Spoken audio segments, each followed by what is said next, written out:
Hi. ഇന്ന് എൻ്റെക്ക് food കഴിക്കാനായിട്ടുള്ളത് നല്ല തെരണ്ടിക്കറിയും പച്ചടിയും മീൻ പൊരിച്ചതുമാണ്. പിന്നെ പരിപ്പും തക്കാളി ഇട്ട് വെച്ച നല്ല പച്ചക്കറിയാണ്. എനിക്കിഷ്ടപ്പെട്ടൊരു ഫുഡായിട്ടാണ്.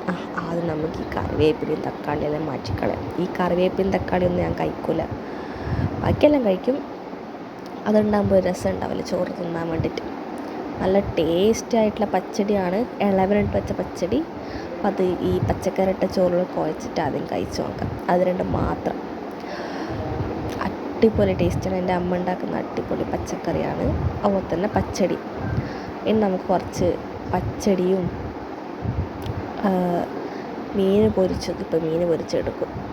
നല്ല മീൻ പൊരിച്ചത് അച്ഛൻ നേരിട്ട് കടലിൽ പോയിട്ട് വല വീശി കൊണ്ടുവന്ന മീനാണ്. ഫ്രഷ് മീനാണ്. ഇതും കൂടി പോയിട്ട് നല്ല തെരണ്ടി, ഈ തെരണ്ടിക്ക് പറഞ്ഞത് കാക്കത്തെരണ്ടി എന്നാണ്. ഈ കാക്കത്തെരണ്ടിയും കൂട്ടി നമുക്ക് നല്ലൊരു പിടി പിടിച്ച് വാരിടാം. സ്വർഗം, ഇതാണ് സ്വർഗം. ഒരു കംഫേർട്ട് ഫുഡ് എന്ന് വേണമെങ്കിൽ പറയാം. അത്രയ്ക്കും ടേസ്റ്റാണ് ഈ ഫുഡ് കഴിക്കാൻ വേണ്ടി, വീട്ടിലെ ഫുഡ്. അപ്പം നമുക്കെന്നെ കഴിച്ചിട്ട് കാണാം. ഇതാണ് എൻ്റെ പ്ലേറ്റ്, ഞാൻ വടിച്ച് തിന്നു. ഇത്തിരി ചോറ് ബാക്കിയുണ്ട്, ഫുള്ളായിട്ട് വടിച്ച് തിന്നു. അപ്പം നമുക്ക് പുതിയ വീട്ടിലേക്ക് കാണാം. ബൈ.